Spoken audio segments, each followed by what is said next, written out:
So mga kapatid, muli isang pagbati sa ating lahat. Ngayon ay, alam nyo ba kung ano ngayon? Kapag nasa Pilipinas sa tawag? Sabado di Gloria. No. Sabado di Gloria to open. No. Sabado di Gloria. No? At mga kapatid, ito po yung gabi ng paghihintay. No? At tayo sa ating mga mananampalataya, tayo po ay nadoon sa pagitan ng krus at ng muling pagkabuhay. At tayo po ay nasa pagitan din ng kadiliman. Kasi tayo kasi ngayon, alam natin na si Jesus nag-resurrect na. Diba? Pero imagine niyo yung time nung unang Sabado ng Sabado de Gloria. Diba? Hindi nila alam.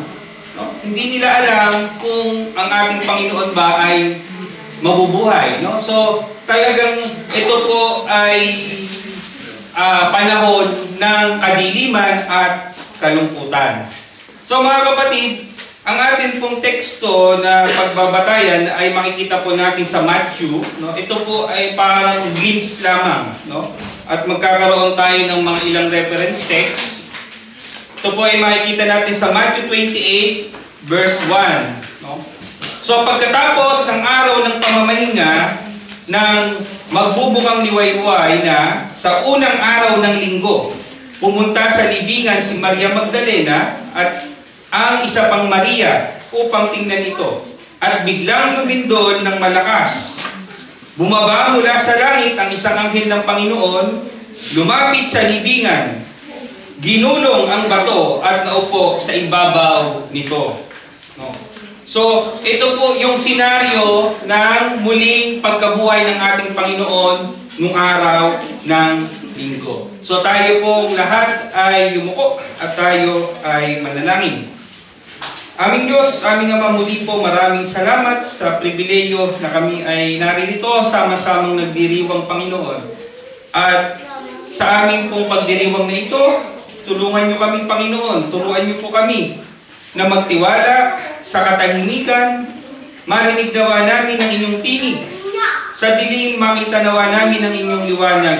At sa gabi ng aming buhay, yakapin nawa namin ang pag-asa ng muli niyong pagkabuhay. Ito po ang aming panalangin sa pangalan ng inyong anak na si Jesus. Amen. So, brothers and sisters, like what I said before, no? Imagine yung first Saturday, no? Yung first Sabado de Gloria ng patay ang ating Panginoon. So makikita po natin dito yung imagine the scene ng mga disipulo na sila po ay balot ng lungkot, no? Balot ng takot, at sila po ay sabihin natin walang pag-asa.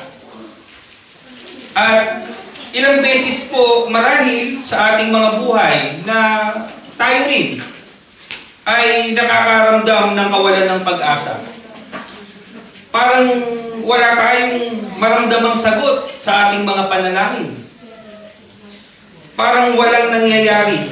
Ngunit mga kapatid, ang ebanghelyo po na ating pag-aaralan ngayong gabi ay sa katahimikan, sa kabila ng walang pag-asa ay kumikilos ang Diyos. Sa dilim, inihahanda niya ang bukang liwayway. So ang pamagat po ng ating pagbubulay ay sa kadiliman, sumisikat ang liwanag. Parang kanta, no? Sa kadiliman, sumisikat ang liwanag. So mga kapatid, meron po tayong 3 puntos na pagbubulay-bulayan. Ang una po, ang katahimikan ay hindi pagkatalo. So, sa 1 Corinthians 15, verse 55, ang sabi po dito, ito po ay madalas natin naririnig sa panahon ng mga nitong ganito, during the Lent, no? Ang sabi po dito, nasaan o kamatayan ang iyong tagumpay? Nasaan o kamatayan ang iyong kamandag? So brothers and sisters, may 3 pong keywords dito. Una, yung kamatayan. Ito po yung pinaka kinatatakutan ng tao. Meron ba dito hindi takot mamatay? Meron dito? Hindi takot mamatay? Ang gadi. Takot. Lahat tayo takot. Kahit siyempre alam natin na ligtas tayo, no? Takot pa rin tayo mamatay. No? So mga kapatid, ito po yung ultimate. Alam nyo ba that death is the ultimate weapon of the enemy? Alam nyo ba yun? That death is the ultimate weapon of the enemy. Bakit? No? Kung titingnan po natin, ay kapag namatay ka, di ba tapos? No? Tapos na. No? Kaya nga yung kasabihan na habang may buhay, may pag-asa. No? Kaya pag namatay ka, wala na. At kung hindi ka nakakilala sa Diyos, paano na mga kapatid? So, the wages of sin is death. No? So, nakikita natin yung the biggest hindrance o the biggest attachment ng kalaban ay yung kamatayan. At yung kamandag, anong sabi dun sa kamandag? Ito yung sakit ng kasalanan. Yung kamandag, nung kamatayan, mayroong kabayaran. No? Ito yung time kung malalaman mo kung saan ka pupunta. No? Pero it's too late na kasi nga, patay ka na. No? Kaya yun yung kamandag. And the victory, yung tagumpay, ito po yung tagumpay na makikita lamang natin dahil sa ating Panginoon. Tagumpay na dahil sa muling pagkabuhay. Kaya nga, alam nyo, brothers and sisters, every time we celebrate itong Resurrection Sunday, itong Easter Sunday na ito yung victory natin eh. Kaya nga minsan, sabi ko sa inyo, ang weight sana ng celebration na ito ay mas matindi pa dapat sa Pasko. No? Kasi, yung Pasko kasi, ito yung regalo ng Diyos eh. Yun yung simula. Pero mga kapatid, yung Pasko ng pagkabuhay, ito na yung conclusion. Ito na yung victory na dapat na tayong mga mananampalataya ay pinoproclaim natin. So, ang irony kasi because of, siyempre yung commercialism, yung iba-iba pang mga hindi tamang kaugalian, mas nagiging mahalaga talaga yung celebration ng Christmas. No? Kanina nga, nung nandun kami sa INS, naghahanap kami nung Uva de Pascua, wala na. Akala ko naman, baka ako, 80 yung may-ari ng INS, wala silang tindang pala naubos na. No? Pero, wag ka, pag Christmas, di ba, iba yung talagang madami, hindi mauubos. No, January na, mayroon pang yung mga pang-regalo sa Pasko, di ba? Pero, yung pang-Easter, hindi masyadong binibigyan ng pagpapahalaga. No? So, mga kapatid, ipinapakita po dito na sa kabila ng katahimikan, mayroong tagumpay. Kaya po tayo bilang mga mananampalataya, hindi po dapat tayo matakot sa kamatayan. No? Dahil tiyak po na mayroong pagkabuhay at ang tayong mga mananampalataya ay mayroong pag-asa. Minsan kasi, yung pagkatakot ay bunga ng Bakit ka ba natatakot? Because of insecurity. Diba? Kapag alam mong secure ka, alam mo kung saan ka patutungo, masakit talaga. No? Pero minsan kasi mas matindi yung takot na nadarama. No? Kapag ikaw ay hindi sigurado. Kaya nga minsan, di ba, kapag ikaw ay napupunta sa isang lugar na hindi mo alam, di ba, natatakot ka. Naligaw na yata ako. Tapos merong lumapit sa iyo hindi mo kilala. Di ba? Natatakot ka rin kasi hindi mo alam. Pero kapag alam mo lahat, nakakasigurado ka, di ba? Lagi mong pinupuntahan, lagi mong dinadaanan, taga-roon ka, di ba? Napaka-secure ng iyong pakiramdam. So, ganun din yan mga kapatid. So, hindi po natin kailangan mamuhay sa takot. Kahit po may sakit, kahit may kalamidad, kahit po may panganib. Kasi po, nakakatiyak tayo na kasama natin ng Diyos. Amen? So, meron din po tayong kapayapaan sa gitna ng pagsubok. Sa kabila ng kadiliman, hindi po tayo matatalo dahil meron po tayong kasama. na meron tayong nagbibigay ng kapayapaan sa atin, anuman pagsubok sa buhay. So mga kapatid, sa gitna po ng maraming kalungkutan, sa gitna ng pagkabigo, problema, ay maaalala po natin na ang lahat po niyan ay pinagdaanan ng ating Panginoon at siya po ay nagtagumpay. Remember, brothers and sisters, that the reason why Jesus Christ became human, ay para ipakita sa atin na mga tao na lahat po ng hirap natin, lahat po ng dinadanas natin ay naranasan niya. Kaya nga po, mga kapatid, sa likod po ng lahat ng kaguluhan ng buhay, hindi po dapat tayo magkaroon ng kabiguan dahil po napagtagumpayan na ito ng ating Panginoong Hesus. Pangalawang point po natin ay ang kadiliman ay hindi panghabang buhay. Ang sabi po ng isang writer, kilala niyo ba si Victor Hugo? Si Victor Hugo na sumulat ng Les Miserables. Ang sabi niya, even the darkest night will end and the sun will rise. Kahit anong dilim, kahit gaano pa kadilim ang gabi, sisikat at sisikat po ang haring araw.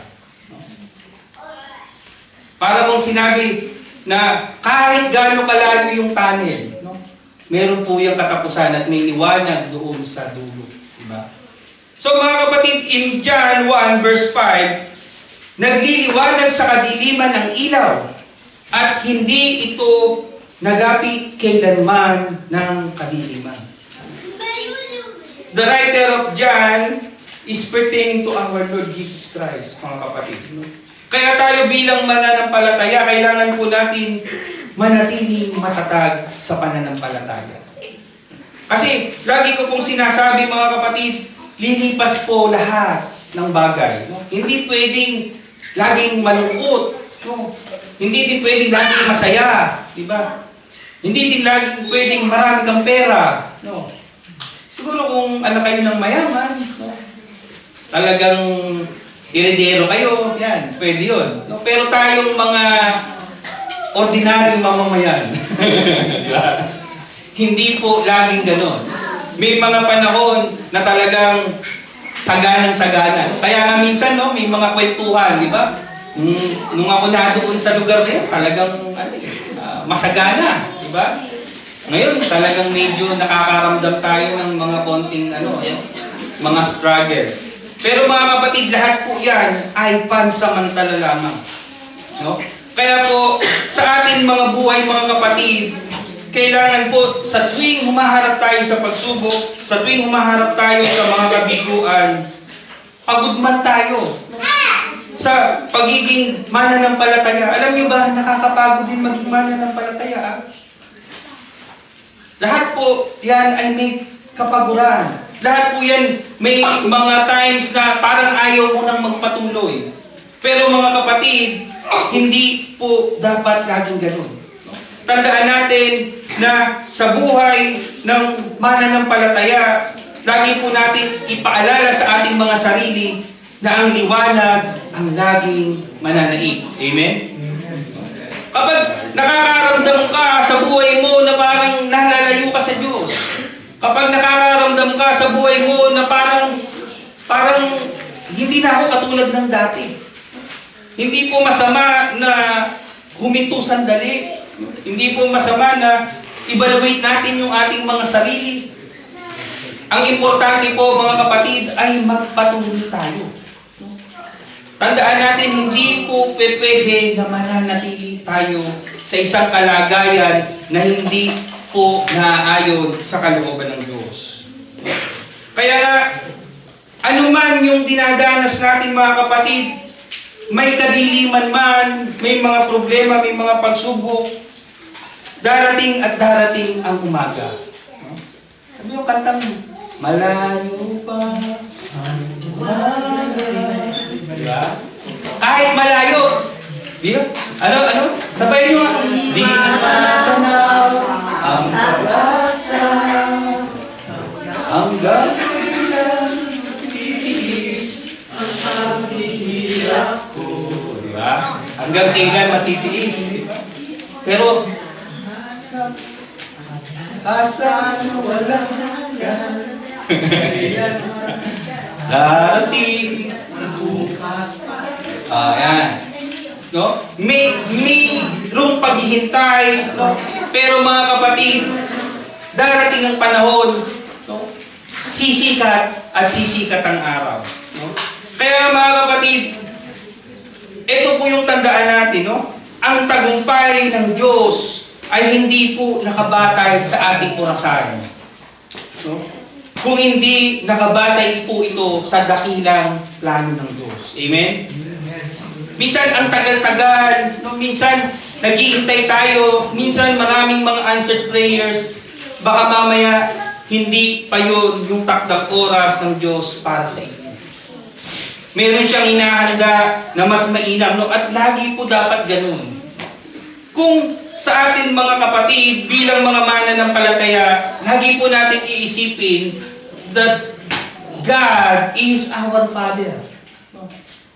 Pag po kasi naunawaan natin to mga kapatid, tayo bilang mga magulang, tayo bilang mga ama, meron ba tayong hindi ibibigay sa ating mga anak?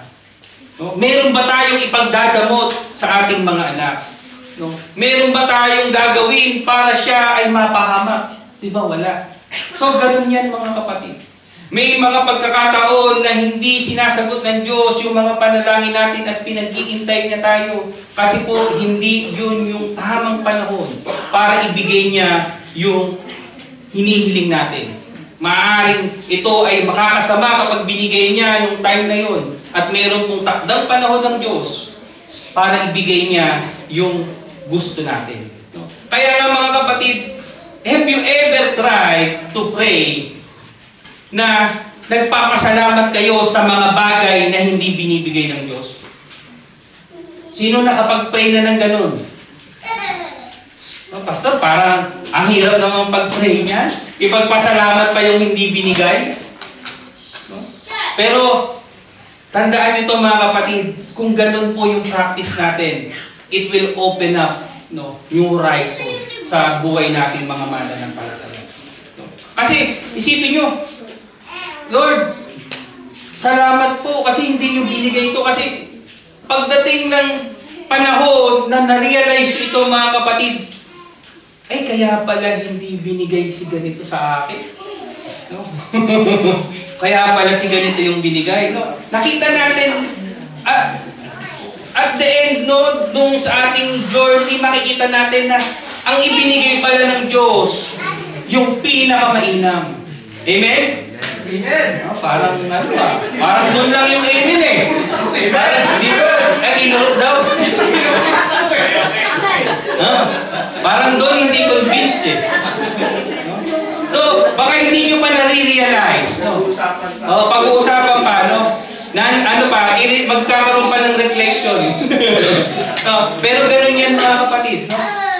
So, yung pangatlo po natin ay ang pananampalataya ay paghihintay na mayroong pag-asa.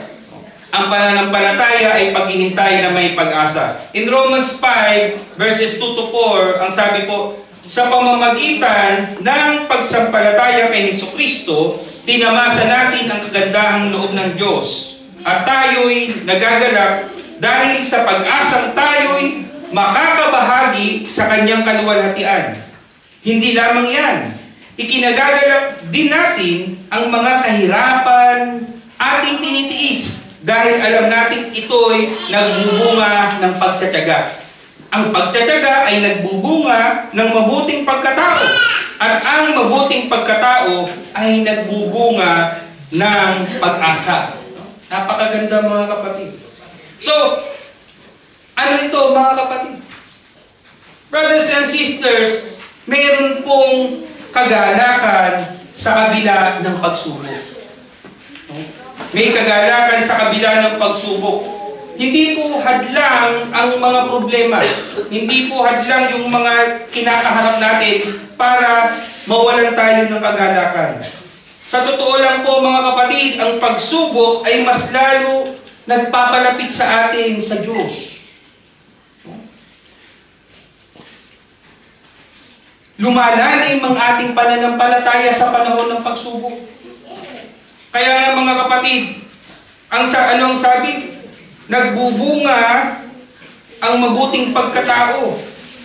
Ikagalak natin ang mga kahirapang ating tinitiis dahil nagbubunga ng pagtsatsaga. So, sa ating buhay, dumarating yung mga panahon na talagang nakakapagtanong tayo. Bakit ba tayo narito sa ganitong kalagayan? No? Bakit ba natin dinaranas yung mga ganito? Ano bang ginawa natin? Deserve ba natin ito? Minsan kasi, dumarating sa buhay natin na kahit lumalapit tayo sa Diyos, nagpapakabuti tayo, dumarating at dumarating pa rin yung mga bagay na hindi inaasahan. Pero mga kapatid, remember the life of Job. Diba? Nung mga panahon siya lang yung matuwid. Pero bakit siya na yung matuwid, siya pa yung pinarusahan? Diba? Kaya nga, mga kapatid, imbis po na tanungin natin ang Diyos, imbis na magreklamo tayo, ang tanong po natin, Lord, ano ba yung gusto mong ituro sa akin? Ano ba yung gusto mong ituro sa pagsubok na ito? No? Minsan kasi sa ating buhay mga kapatid, no? Lalo doon sa atin na mga kailan lamang naging mananampalataya. No? Marami pong bagay na gustong ituro ng Diyos.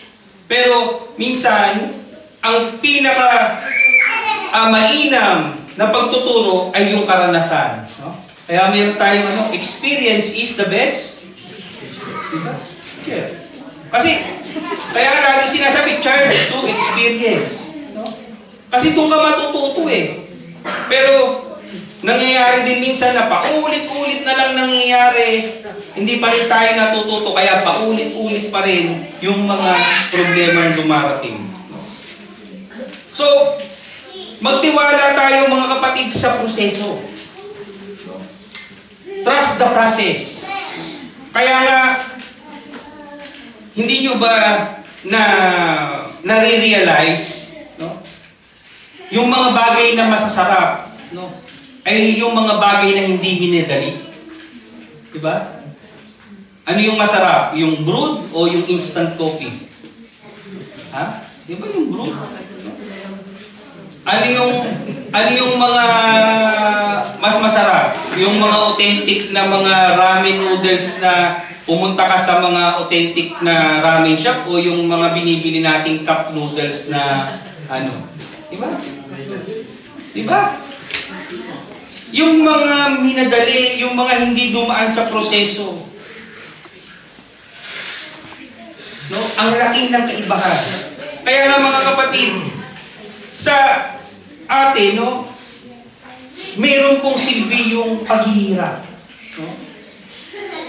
Minsan parang walang silbi sa atin, pero sa mata po ng Diyos, lahat ng pinagdadaanan natin ay mayroong layunin para hubugin tayo. Amen?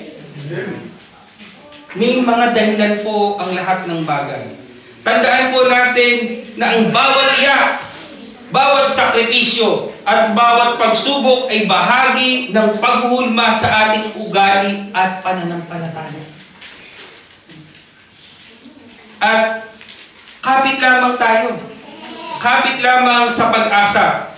Ang pag-asa na kay Kristo at hindi po yung baka sakali na. Tandaan po natin, brothers and sisters, we have the security in Christ. In Christ alone. Tayo po ay nakatitiyak na meron tayong kinabukasan kasama ang Diyos. Na kahit pa sa gitna ng anumang gulo, may liwanag pa rin parating. Kaya po, huwag tayong mawala ng pag-asa. Panghawakan natin ang mga pangako ng Diyos. Pastor, Paano ba natin malalaman ang mga pangako ng Diyos? Sa pamamagitan po ng kanyang salita. Napakarami po, libo-libo ang pangako ng Diyos sa atin mga kapatid. At kaya, the more we learn about the Word of God, mas marami po tayo malalamang pangako ng Diyos. Kaya mga kapatid, panghawakan natin yung kanyang mga salita, isapamuhay natin yung kanyang mga utos, at ibahagi ang kwento ng pagtsatsaga. Bakit kailangan natin ibahagi mga kapatid? Dahil may mga pagkakataon mga kapatid na yung mga na-experience natin, yung mga pinagdaanan natin sa buhay ay paraan pala ng Diyos para palakasin ang pananampalataya ng iba. Maging bukas po tayo sa ating mga mabubuting patotoo. Maging open tayo sa ating mga testimony dahil mga kapatid, minsan ang kwento natin ay sagot sa panalangin ng iba. Amen? Yung problemang napagtagumpayanan mo, yung kahirapang pinagdaanan mo, ay yung pala ang kailangan ng taong yun nakausap mo ngayon. Kaya nga mga kapatid, as we look back, no? Yung panahon ng Semana Santa, yung panahon ng mahal na araw, ay unti-unti na pong nawawala ang kahulugan. Hindi nyo ba napansin kahit sa social media, compared last year? Parang compared last year, mas marami yung mga post. Ngayon, ano yung mga post sa social media? No? Nagpipilitin siya, hinagupit, nagalit siya, sinapak niya yung nagupit sa kanya. Anong klase? Diba? Yung isa, ginanon yung krus, napasan-pasan, pinlaying kit. No? Nasaan na? Kaya nga mga kapatid, ang kahulugan ng mahal na araw ay napapalitan na. Nawawala na ng halaga. Pero sa atin mga mananampalataya mga kapatid, ito yung panahon na kailangan natin balikan. Ito yung panahon na kailangan natin suriin yung mga sarili natin. Nagtatagumpay ba tayo sa ating buhay mananampalataya? Napagtatagumpayanan ba natin yung mga pagsubok? Nagkakaroon pa rin ba tayo ng pag-asa sa kabila ng maraming problema? Kaya nga mga kapatid, habang tayo'y nagbabantay, naway maramdaman natin ang pag-asa. May bagong umaga, may muling pagkabuhay. Huwag po tayong mawalan ng pag-asa, huwag tayong mawalan ng pananampalataya. Si Kristo ay darating. Si Kristo ay muling mabubuhay. May mga kadiliman man tayo mga kapatid. Ito ay panahon upang lalong lumiwanag at lalong sumikat ang Diyos sa ating mga buhay. Amen? Kaya nga, sa ating pagtatapos mga kapatid, hindi lamang ito isang simpleng paggunita natin.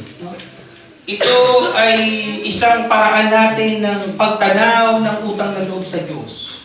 At paano ba tayo tatanaw ng malaking utang na loob sa Diyos? Marami pong paraan mga kapatid, pero ang pinaka maganda at nakalulugod na paraan para tanawin natin yung utang na loob natin sa Diyos ay kung paano tayo namumuhay. Amen? Now that we are children of God, panatiliin natin yung mabuti natin patotoo, magandang relasyon sa tao, at huwag tayong mawalan ng pag-asa. No? Minsan kasi, lahat tayo dumarating sa panahon na nalulugmok, sa panahon na down na down. At masakit man, ay hindi tayo nagiging sensitive sa mga tao na nakapaligid sa atin. Nakikilala nila tayo bilang mga mananampalataya, nakikilala nila tayo bilang active sa church, pero tayo yung unang pinanghihinaan, tayo yung unang nawawalan ng pag-asa. Hindi po madali at lahat tayo ay may kanya-kanyang mga karakter. Pero mga kapatid, magtiwala lamang po tayo sa Panginoon at huwag tayong titigil. Ang lahat, tulad ng sinabi natin, ang lahat ay pansamantala lamang. At anuman po ang dilim ng gabi, merong laging naghihintay na liwanag.